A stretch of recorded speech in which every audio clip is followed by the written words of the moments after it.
Hello, good evening, and welcome to Talkin Kop on Wednesday night. We're going to look at the Liverpool and Man City game at the weekend, and I'm your host, Keith, and I'm joined by Davo tonight. Shane, how are you? I'm good, Keith, yeah. All good. Glad that international nonsense is over now till March or whatever, so you crack on. It's awful, isn't it? We were only talking before we came on air, actually, about the South American stuff. That's great. Everything else, absolutely useless. This European international football is dead on its arse, but the South American stuff still has a little bit of spice about it, and we'll talk about some of that because a lot of the players are on international duty and things like that and coming back, long haul trip to get back in time for the game on Saturday. But Davo, we go into this game now on Saturday, and I'd say it's probably safe to say, or fair to say, Liverpool are maybe in a better position than we may have expected at the start of the season. You know, that we're going into this game within 3 points of Manchester City at the top, who haven't been great. But you know, we've not been great ourselves. But to be in there with a chance, it's where you really want to be, isn't it? At this stage, you know, obviously you'd rather be ahead of them, but the fact that you're still in striking distance in this big game, it gives Liverpool an opportunity to put down a bit of a marker on Saturday. Yeah, look, I think we know our last kind of 4 games have been 4 winnable ones. Unfortunately, we dropped points at Luton, but I think before that, we were certainly up there with one of the toughest starts in the league. We obviously had them tough away games. We obviously started with Chelsea. We had to go to Newcastle, had to go to Spurs, 2 of the farm sides. And kind of to be where we are, I definitely would have taken it at the start of the season. Anyway, Keith, if you told me we were going to be a couple of points off City going into November and kind of we're second on goal difference, didn't we? And so, especially compared to how last season went, you're kind of rebuilding the midfield. You don't really know how it's going to go. You think, you hope, you expect that you'll be a lot better than last year. But yeah, to be a couple of points off them going into the game, it's great because, listen, I'm not sure. Listen, we probably look at. I think a lot of pundits now the last couple of weeks of there's been bits and bobs kind of creeping in, kind of like the word that they're kind of using words like, I didn't think there'd be a title race. I didn't think Liverpool would be in it, but lo and behold, here they are, and they're the only team that's proven that they can go toe to toe with City. So, albeit a new team, new midfield. Anyway, but yeah, look, to be 2 points off them, I would have taken it, and I'm actually really looking forward to it on Saturday.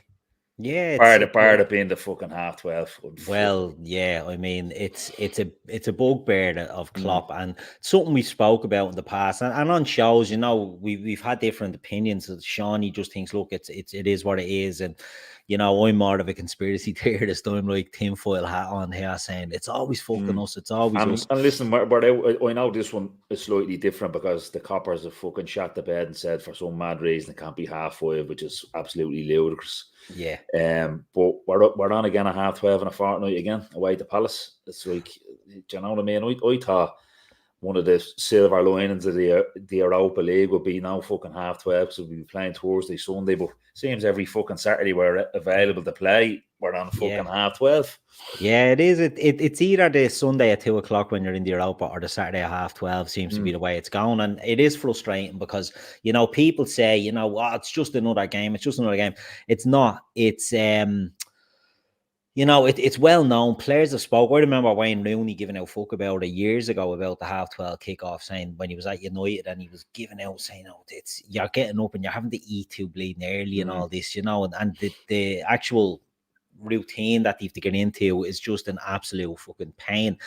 And to do these 12:30s, right? You know, we've won a fair few of the games, but it's never convincing, you know, and it's always sluggish and it's always a bit of a drag. And look, it's not just Liverpool. There's 2 teams have to do it. And, you know, the 12:30s, the issue with Liverpool is it's always the international break 12:30s that we get hit with. This is the 14th, which is outrageous. You know, there's other 12:30s, as you say, a couple of weeks we're on a 12:30 again, not an international break 12:30, but it's just crazy that it's always the same teams. And this excuse about, oh, but it's for the TV, you know what I mean? It's TV right now. No, it's the Coppers this time. It's not the TV.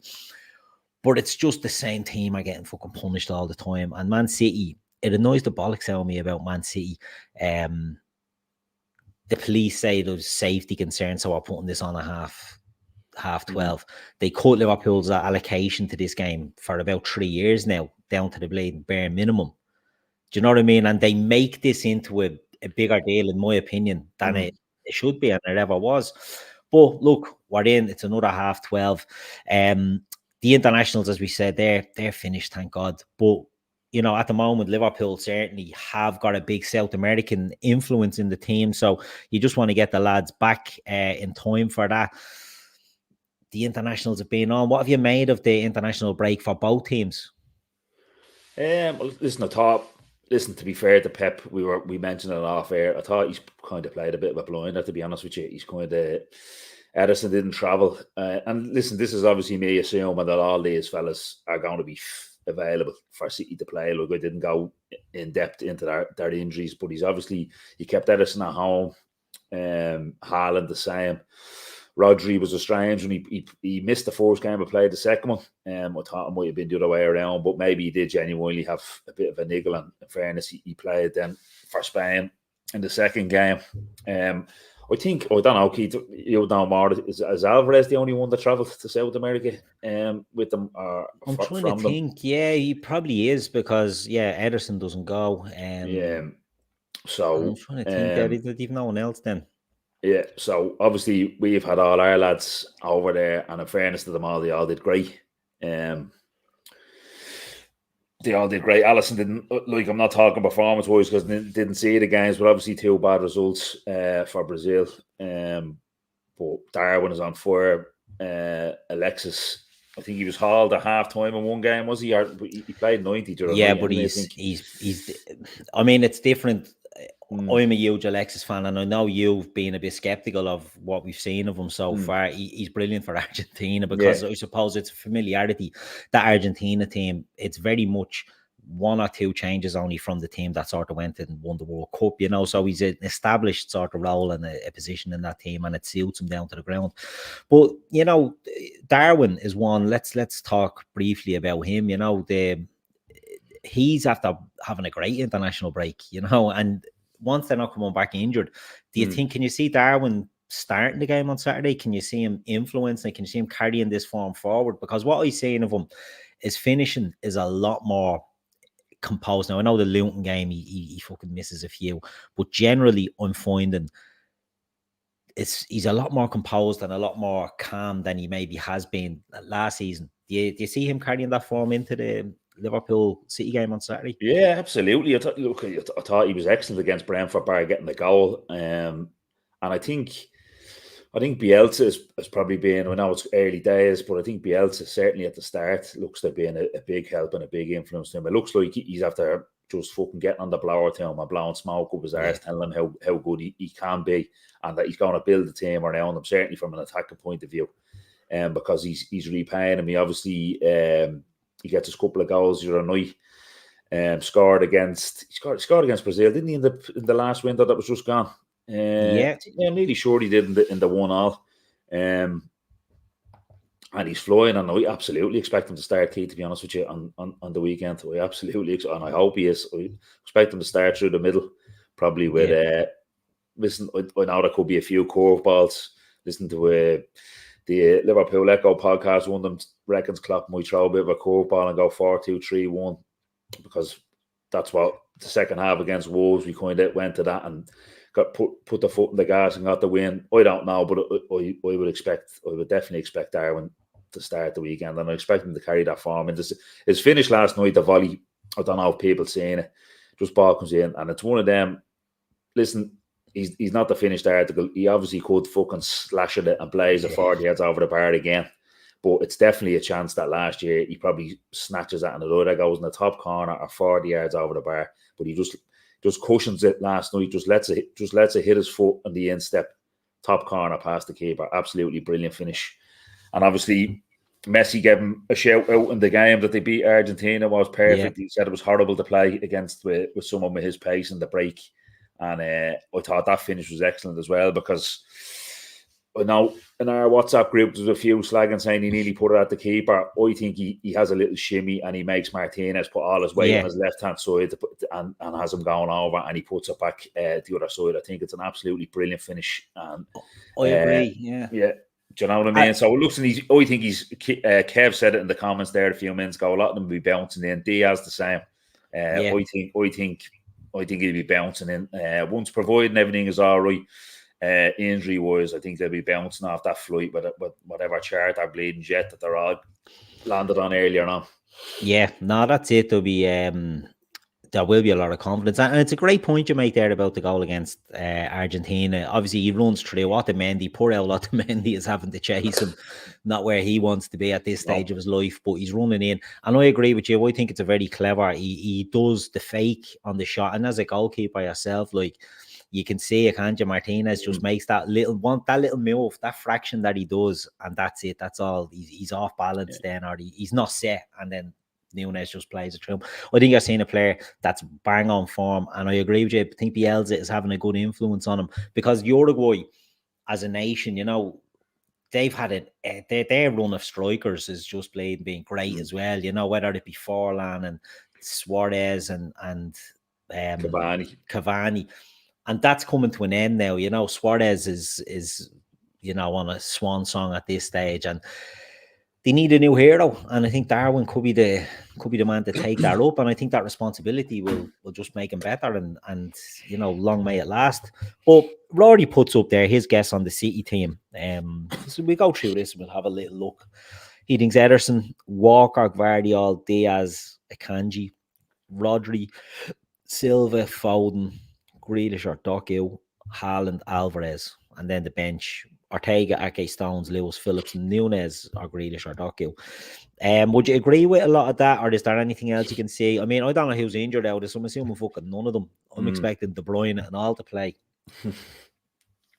Listen, I would imagine. Listen, I would be shocked if the goalkeeper and the back forward isn't that, unless Ake is all right to come in. Maybe a left back, although Guardiola, I'd say Guardiola's probably going to play left back. Actually, the way that's written out there, probably be Diaz and Akanji centre back. Other than that, would expect Haaland to play. But other than Haaland and Rodri, I would expect the goalkeeper back for Rodri and Haaland to play. And then other than that, we haven't really got a clue, Keith, because he could go anyway. Do you know what I mean? Like Silva, you would imagine he'll play, and then it's obviously between Foden, Grealish, Doku,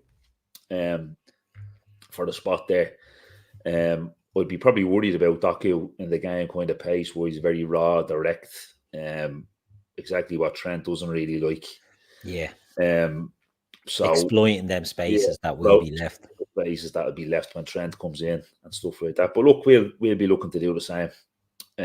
But yeah, listen, we would expect probably the keeper back for Rodri and Haaland, and then after that, I haven't really got a clue, to be honest. Mix and match, yeah, exactly. And that's the thing about City; they can just throw lads in, and it'll be strong no matter what they do. It's not going to be weak.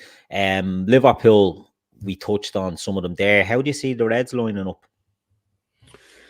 I think it's. I see him. I think he'll play Tsimikas. I'm not as big as fan. I think everyone kind of knows where we are with Tsimikas. You're just kind of. You're hoping he can get through until Robertson is back. We'd be shocked if Gomez started at left back. We do it just for balance wise and attacking wise going forward. I think he'll start Tsimikas. Who knows? Maybe Tsimikas now, like, he'll have to be on it fucking 100%. Any fucking half a mistake and we're fucked. Maybe that'll bring the best out of him, or maybe it'll certainly bring out a more serviceable performance than we've been getting off him recently. So yeah, I think it'll be Trent.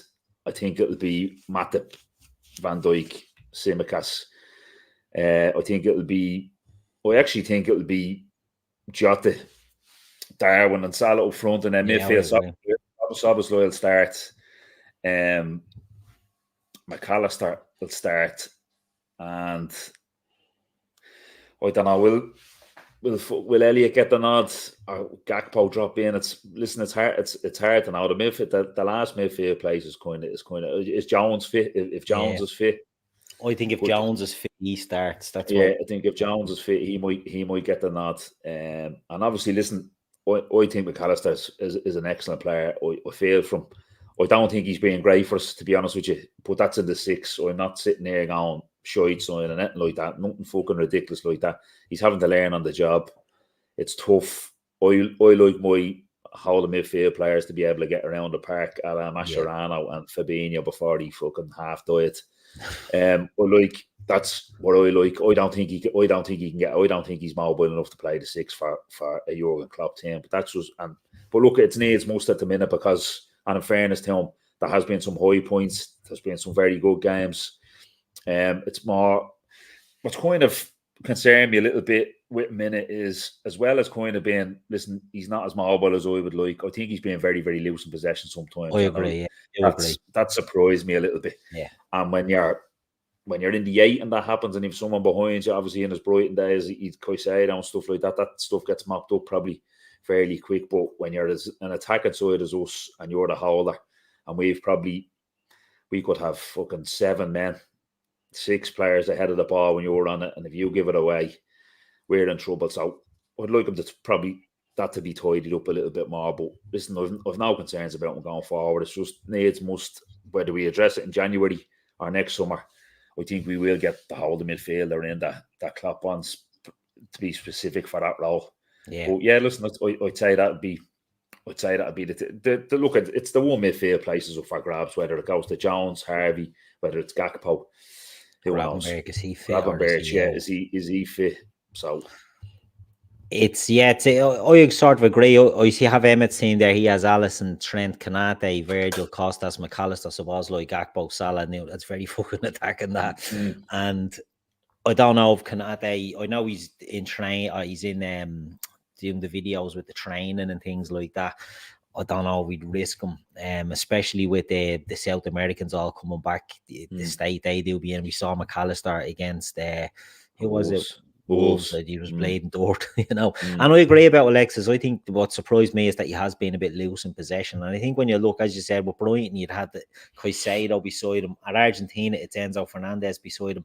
I don't think he needs to have, a Mascherano type holding midfield that a lot of Liverpool fans think. It's just another quicker player. And look, whether we sign Andre or not, I think Andre would be a good player to have beside him because he's a scampery little fucker, you know what I mean? And to have that in there with a McAllister, because I think he can play deep, just maybe not as your only number 6. Will he start and will he drop him? Who knows? But it'll be interesting to see. But I can see Emmerson thinking there. I could see Gakpo playing in the midfield and looking to get in and putting them into a 4 whenever he can. But I think you said I agree with you. I think Jota start over Diaz in this one.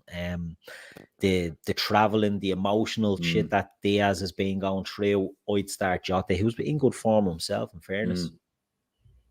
Yeah, no, Jota's been very good, in fairness. And listen, he'll sniff out a goal. He's a bit of a killer. He's a finisher. I think his all-round game sometimes, you know what I mean, it can bounce off, man, and he can leave a bit to be desired, but like he'll get you a goal. He knows where the net is.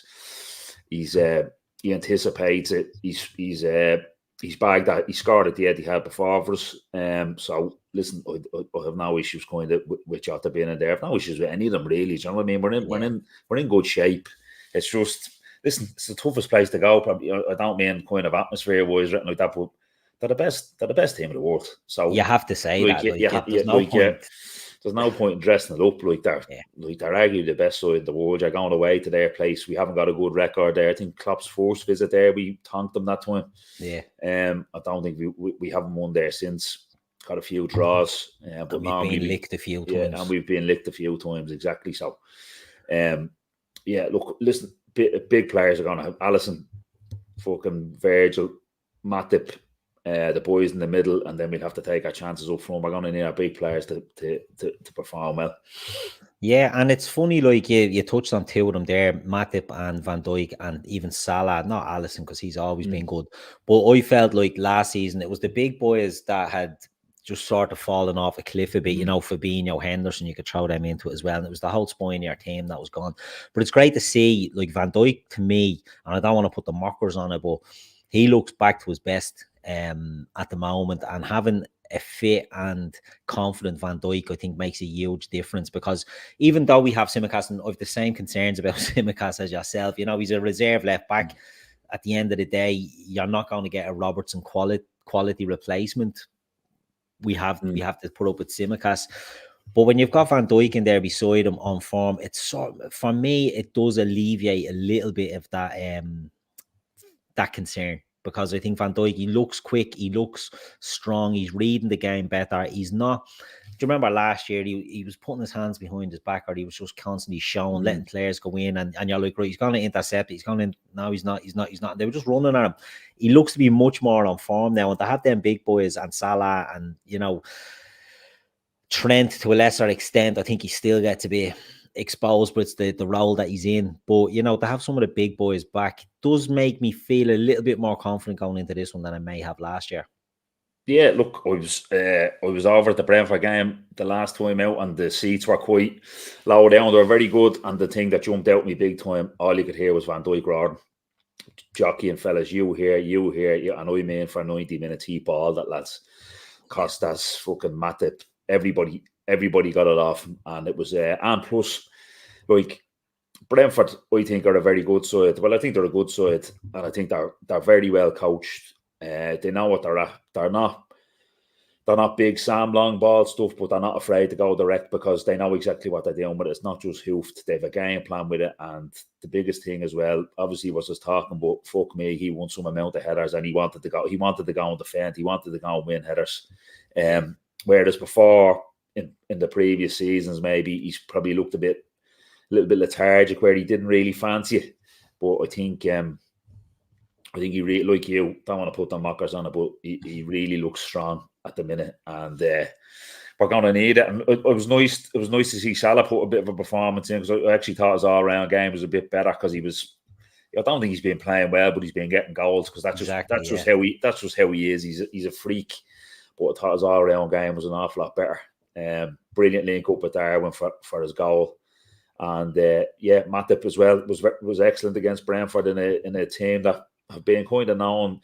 I think teams target Matip because he can be flimsy at times, you know what I mean? But I think he was really, really good as well. So we definitely think they'll be the two that start at the back. Kanate's just going to have to bide his time, and to look at Matip will probably pick up a niggle at some stage and he'll get back in. But at the minute, it looks like it's Matip and Virgil. Yeah, because Brentford are a good team, and Visse and Mbuema, like, they're quick and they're strong as well, and Matip, I thought he was excellent in that game against him. So I agree, I think that goes in. But another player who's had an excellent international break is Szoboszlai. Can he influence it for Liverpool? I'm not going to compare him with De Bruyne, because he's not that player. We're not seeing, cutting open passes and things like that, but he seems to have given Liverpool a bit of power and a bit of urgency in that midfield that we've been lacking. Now, I know his performances the last couple of games haven't been great, but you think a good, Hungary, he scored 2 goals. They had a nice handy break. Can you see him being they qualified, exactly. So can you see him being another one bouncing in with that little bit of confidence? He has to be bouncing in with confidence, Keith. Yeah, look, I think it's more his last 2 games, maybe on the ball. He didn't influence the game probably as much as he can. But fuck me, he gets around the pitch, like, talking about mobile with Alexis mobility and that. He fucking Szoboszlai gets around the pitch like it's fucking nobody's business. He's everywhere, so I've no worries about him. He should be bouncing in. City, they'll give a space. Like, they'll give a space, because they back themselves the same way we do in games, and the way we give up chances at times as well. Like, there'll be space there, and hopefully over that side, Szoboszlai, Darwin, Salah, obviously Trent probably dropping in as well over that side as well to kind of link things together. Yeah, I can definitely see us getting joy there, Keith. Yeah, and especially I think I like Guardiola, I think he's a good player, but I think if he's playing at left back for them, I think you can maybe get a bit of joy there. Ake, a little bit more mobile, I'd say, might be, a harder task, but if they have Guardiola and you've got those players running on him, because I think another thing maybe is that I know, listen, it's people might laugh or whatever.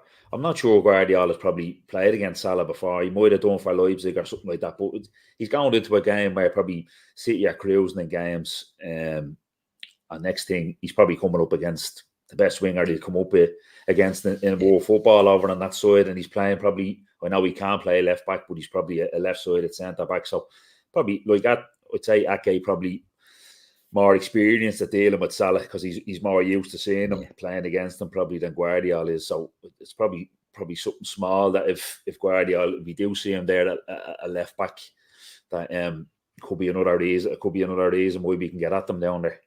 Yeah, exactly. Well, it'll be, like I said, it'd be interesting to see the way the lineups go. One thing I do want to bring up, and I'm going to talk about, because some of the lads don't like talking about it, but I'm in charge tonight, so we're going to bring it up.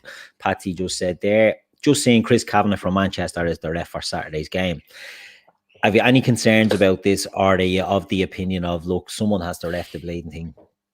No point in moaning. Like, it's a bit like politicians, Keith, isn't it? They're kind of all as bad as each other, aren't they? Yeah. Like, it's like, I wouldn't be sitting here going, brilliant Michael Oliver's doing it, or brilliant Anthony Taylor's doing it, or this fellow. Look, just they're all shy. I think they're all kind of poor. They're all at a level, and this fella's got the job this week. And then see, I don't overly buy into the fucking the Manchester thing. I know I was seeing a lot of people saying, I think Mike Dean did referee us, didn't he? He wasn't allowed for years. That only got lifted a couple of years ago. I think he only done, and I think it could have been a Merseyside derby as well. That he got. So, listen, I'm sure, like, Mike Dean did referee us, and now you were saying it got lifted and all that. But I mean, look, it's like I don't see this fella. Listen. To sum it up, Keith, it's more incompetence than fucking a bit of skullduggery going on with these fellas. This fella could make up balls of us and ride us the weekend, but he won't have gone out to do it on purpose. It'll just be he's fucking shit. Yeah. Yeah, exactly. I actually seen Liverpool have done well in games ref by Chris Kavanagh. I think they've won 13 out of 15 or something like that, so it's not that bad. Yeah, but he's one that I was reading something. Michael Oliver is a Newcastle fan, and he had to declare he's a Newcastle fan, and he was saying he's not allowed ref Newcastle, and he's also not allowed ref Newcastle's rival, so he couldn't ref Sunderland or anything like that. But he also, if Newcastle were in a relegation scrap, he wouldn't be allowed ref another game that had something on it as well. Okay. Yeah. And they said that Chris Kavanagh is one of the only refs that hasn't declared who he supports.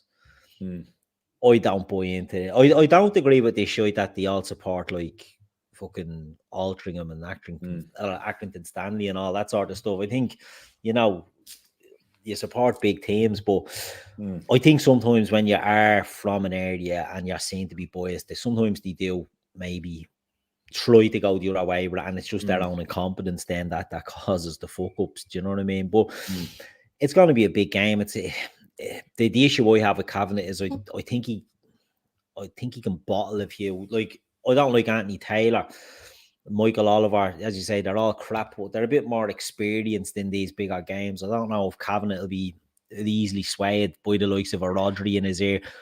Liverpool maybe not the most vocal getting around refs. But one thing that I seen today as well, just before we came on, is that the PGMOL are bringing in stricter rules around dissent and respect to referees, and the halcyon days of the yellow card for waving an imaginary one could be coming back.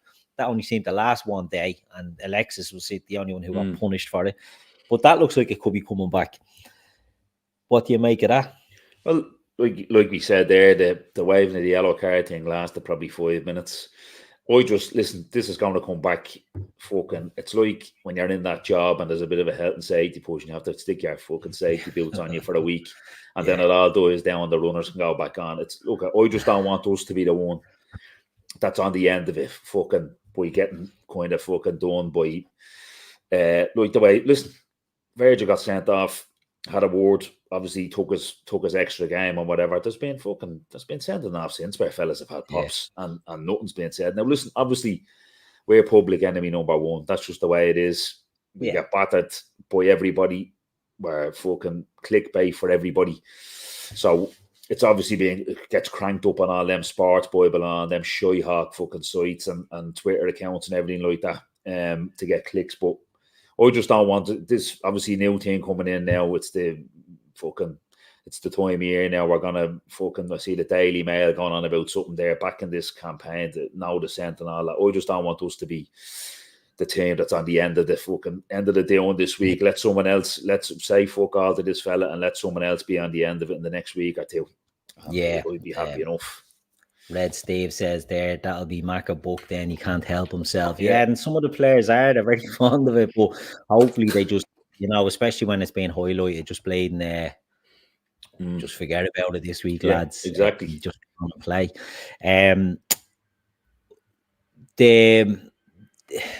The game is going to play out to the early start. We know. I don't ever think they're good games on these half 12s. I think they're usually scrappy and slow and a bit disjointed.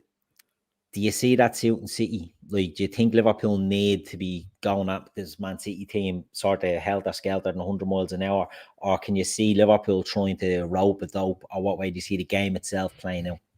I think this team will be happy enough to still be in the game. Do you know what I mean? I think in previous seasons maybe we needed to be the ones to make it a bit helter-skelter, like a cup final. You have a chance, we have a chance. But I think like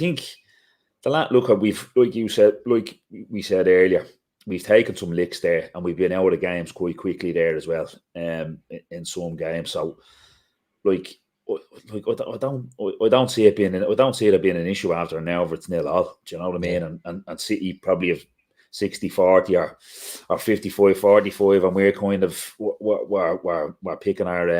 we're picking our times to get at them and all that. I think we're comfortable enough. I think we're a good enough side to do that. I do think. Look, obviously they're at home.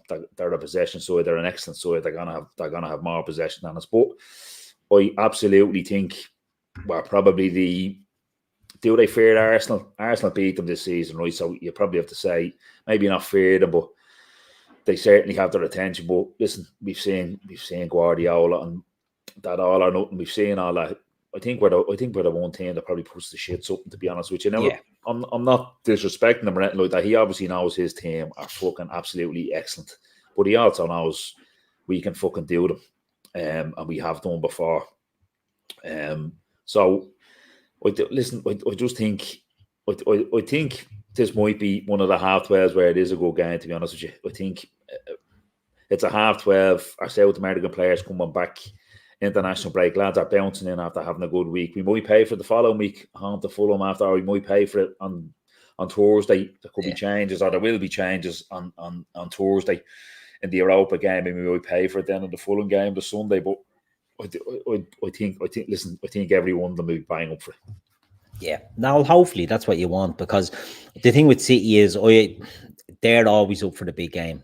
You know, I agree with you. Arsenal, I don't think they feared Arsenal, right? As you say, they got the result, but it's always been Liverpool. They know we're the ones that can chase them down and can run them. You know, people, I think, overhyped Arsenal last season. They were miles off it, really. They fell away very early. They done well, to get through first few months of the season, but then they fell away, and it was never really they weren't putting any pressure. Well, they fell off a cliff badly. Like they were well ahead at one stage, and like they did fall off a cliff badly now.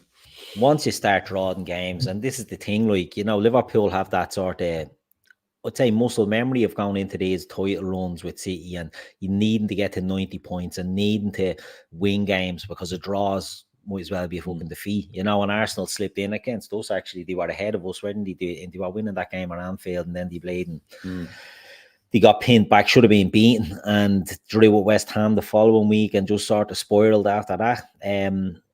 I think City know, if Liverpool are on any sort of form, and if we're still in touching distance in the reverse fixture, and I don't know when. I think March, isn't it? March, yeah.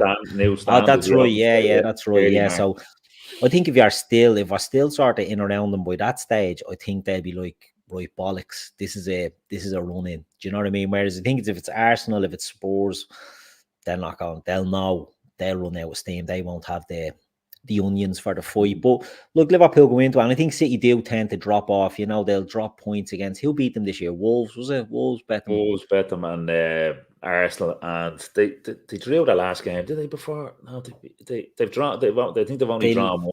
Yeah, and they lost one then to Newcastle as well in the Carling Cup, didn't they? Yeah, And last one in the so, cup. I think they've 2 defeats and a draw. And yeah, we've the 1 defeat and 3 draws, haven't we? yeah. So look, it's you just have to hope that we can go in and just keep with them, as you say. Stay in the game. There's no need to bleed and get caught out and run out of steam too early. But at the same time, you want Liverpool to be on it. You want the Reds to be up for the game. How do you see it going? How do you see the result going? What way do you see it landing? And I'm gonna foresee and think you're gonna go for the draw.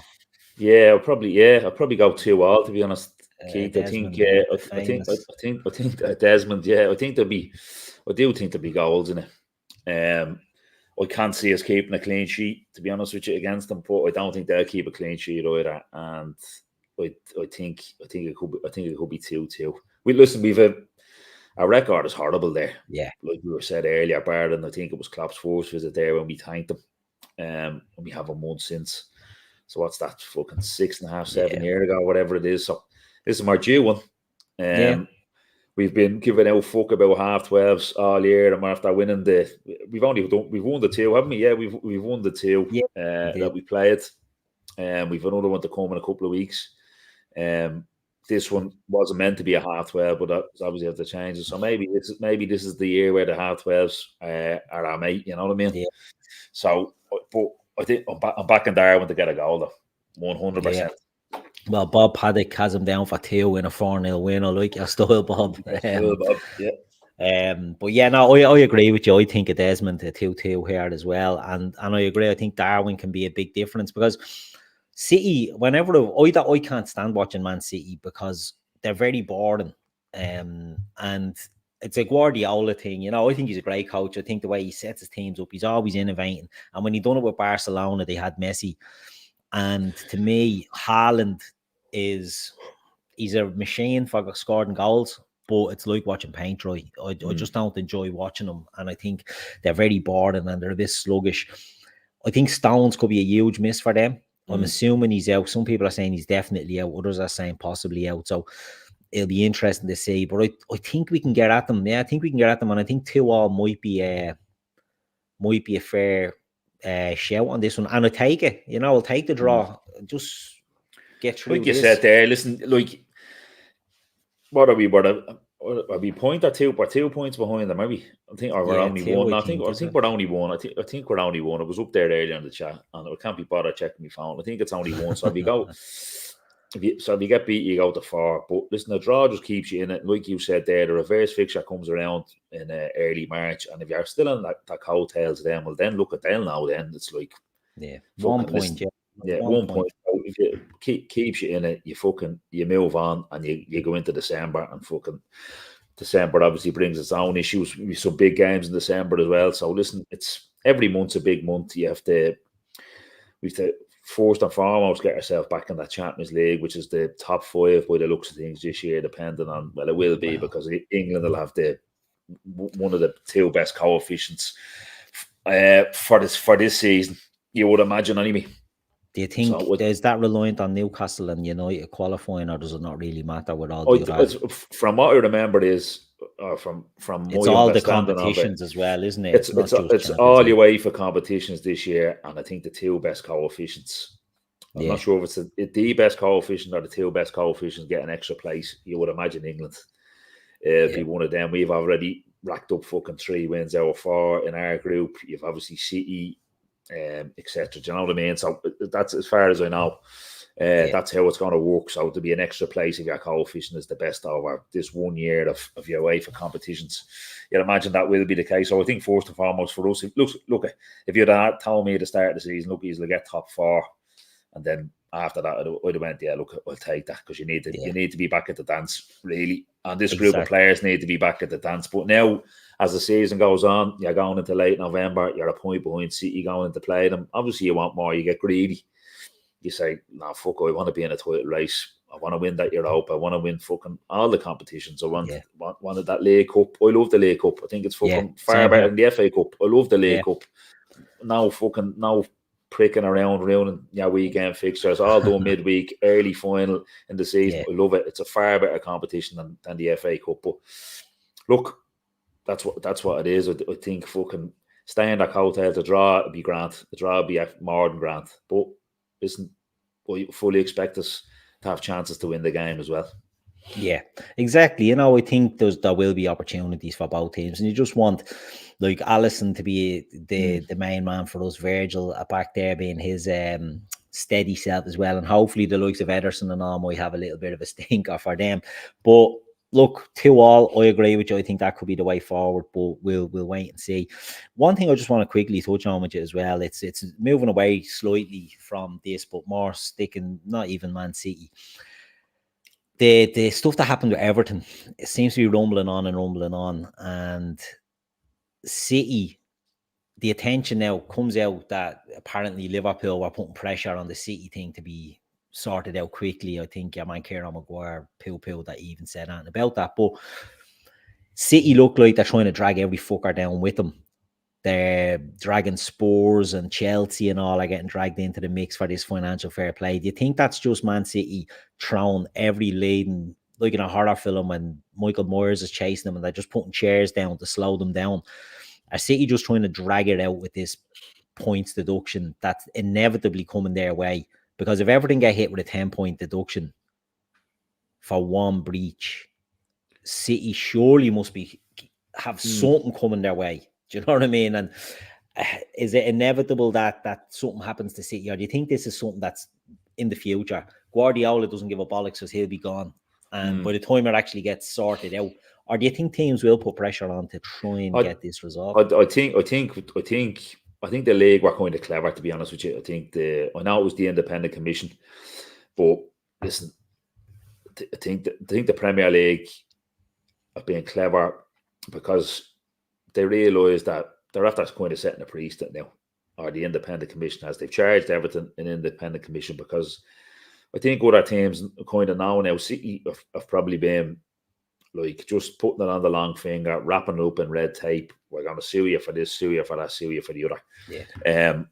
And I think at some stage, like the chickens are going to come home to roost at some stage. Now, I would imagine with this 10-point deduction that Everton after getting, I would imagine not only Everton, obviously Everton will be shouting and screaming. I do think, I seeing that tweet where some fella just tagged Kieran Maguire in it as if to say he said it, and he was like, no, I fucking didn't say it like that. But I would imagine that other clubs are putting pressure on City, are putting pressure on the Premier League to get it done with City because it's dragging on. Because what's going to happen is that obviously you're hearing stuff about Leicester soon, teams that got relegated, wanting to be financially get compensated over it because they've gone down. And the more that thing, like that can go obviously higher up. Do teams that missed out on the Champions League to City go after looking for money and all that, because it's like, so we would imagine that's like the league have been clever there. They've got something out.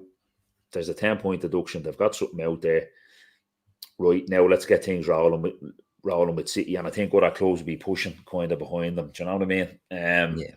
We do think with the thing on the Everton yoke is, listen, I would imagine it's probably going to get appealed down to 5 or 6. That would be my thinking of it. But from the bit I read, and I just read a couple of things in the report, but the one thing that kind of stood out to me on the report was, I'm kind of paraphrasing, but it was something along the lines of the Premier League warned Everton to stop signing players. Basically, you're in a dodgy enough, you're in a precarious enough position, and you shouldn't really be signing X player, Y player. Do you know what I mean? But they did, and that ultimately kept them up.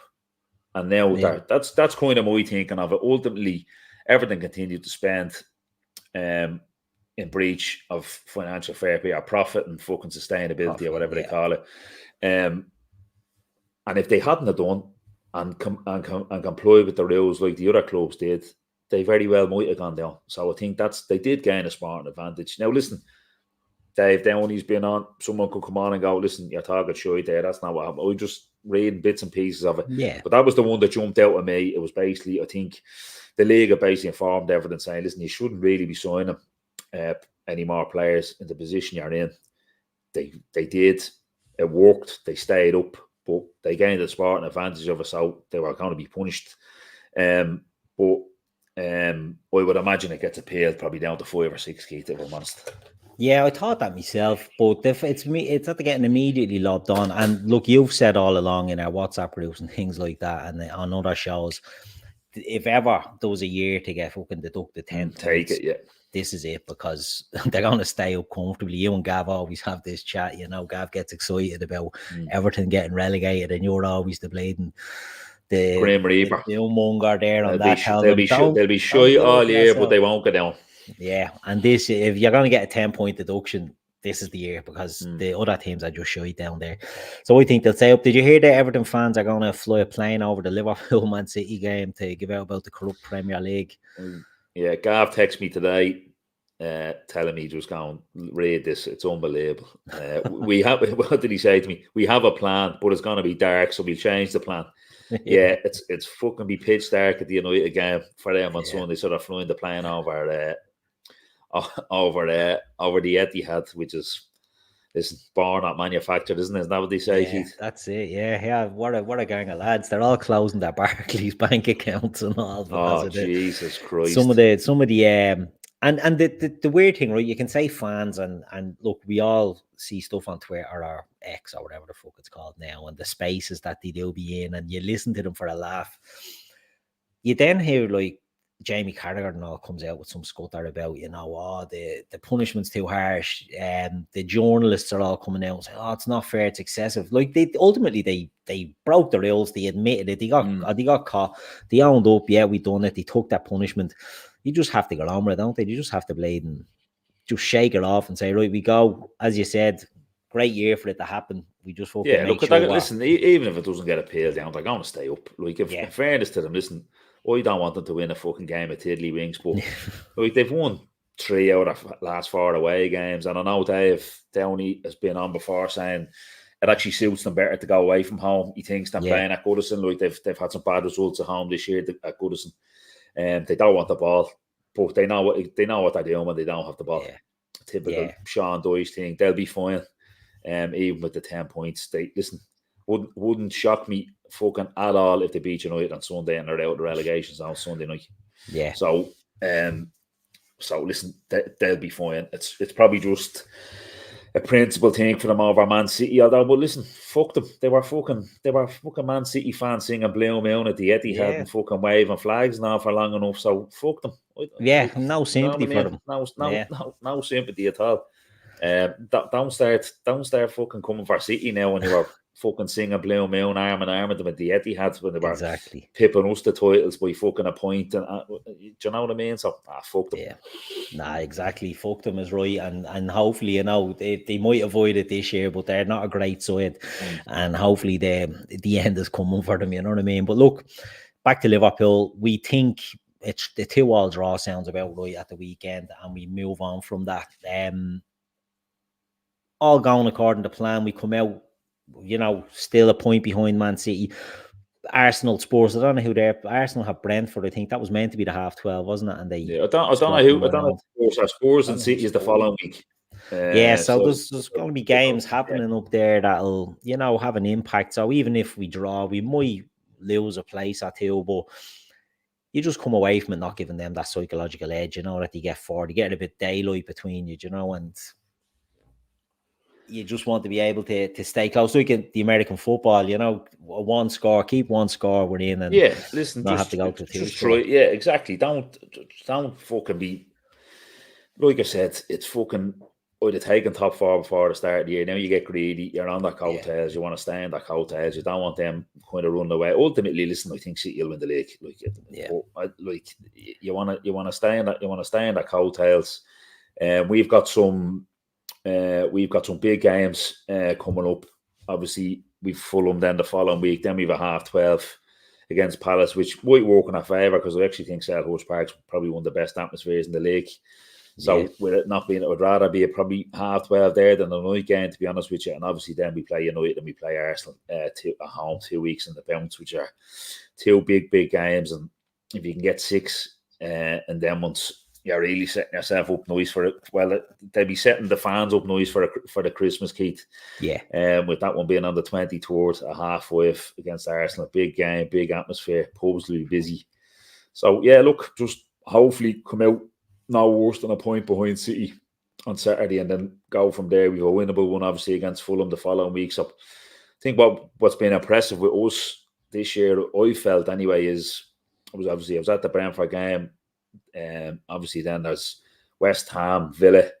We've dispatched kind of some of the more tricky sides that you have to negotiate at home, and we've dispatched them very, very easily. So in games that we weren't last year, like Forest, we were fucking.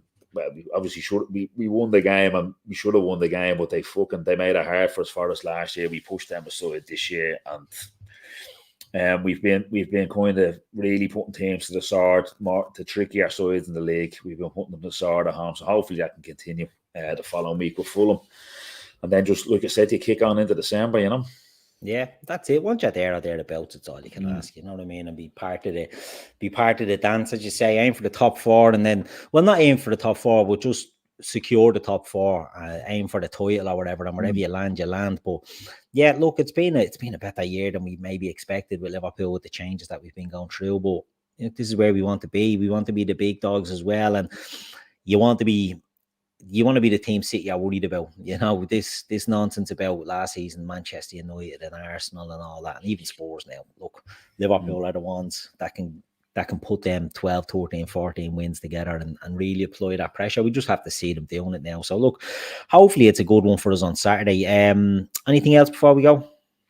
No, all good. It's just like I said to you, I'm glad poor old Stephen Kenny fell in the sword, which was what you make of that? Yeah, what you make of that? Look, I was kind of rooting for him to do well. I was chatting to people. Do you know what? I couldn't sit here and argue kind of with anyone that he shouldn't have been sacked, because his results have been poor. Yeah. But at the same time, when I've sat down and watched this, I've actually enjoyed watching us, to be honest with you. I haven't enjoyed us losing the games, obviously, but I've enjoyed what he was trying to do. Like, I think the France game, the Parc des Princes there a while ago, I think they pressed us and we tic-tacked out past them. Yeah. And I remember just sitting there going, do you know what, that was lovely, because any other Ireland team, my whole lifetime, that thing is getting launched 70 Yeah, 100%, yeah. And getting up the pitch and all that. Now, I think a lot of maybe Mick McCarthy's ex-players have had it in from. It's been a lot of shit said. I felt it was a bit harsh. Yeah, I think they had it in from quite early. So he was, I think he was kind of behind the 8 ball a bit, and the media kind of weren't buying it. But listen, I'd have, like I said there, I couldn't argue with anyone who was staunchly going, it was a disgrace, and sack him. I'd say, yeah, look, his results have been poor. I personally enjoyed how we've played. And listen, some of the games have been shit, obviously, because we've been poor. But I would have absolutely zero confidence in the FAI appointing anyone to take it on. I could see fucking Steve Bruce standing there with an Ireland scarf and fucking in 2 or 3 months' time, and they're going backwards fucking fairly quickly. And do you know what I mean? Not like you get what you deserve or whatever. Look, fans are entitled to want fucking results and stuff like that, obviously. But I'd just be like, Jesus Christ, imagine. So I don't know who they're going to get in. I think there's a lot of talk about Carsley. I think he would be a progressive appointment, considering what he's done with the England under-21s. But I wouldn't say I'd be amazed, but I'd be shocked if he took the Ireland job. To be honest with you, $500,000 a year, seemingly is the Davo. It's probably that's small, but it's great. It's obviously fucking great money. There's no denying that, but it's small, but that isn't the world of football. And, that's it. Who do you think will get it? Who can you see getting it?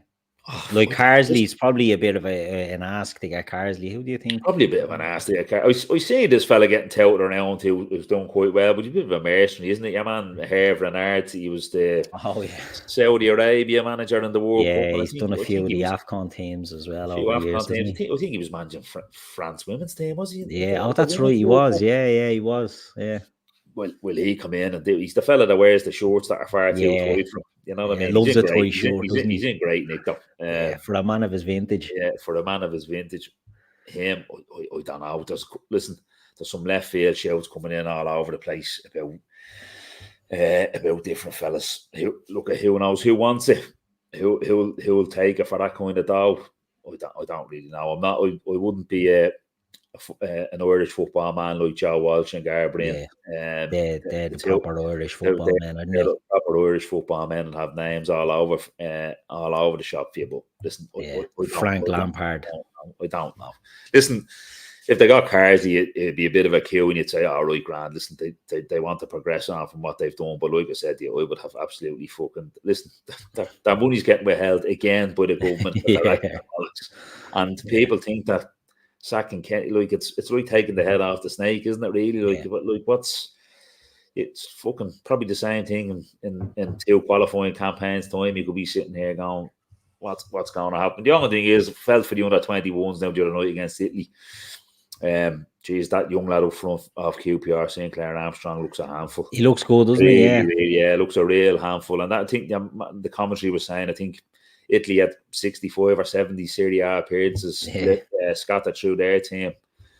So an experienced under-21 side, and Jim Crawford really has them playing well. Some good players. Really, it was unlucky, or it was heartbreaking. But it was a really poor goal to give away at the death. Yeah.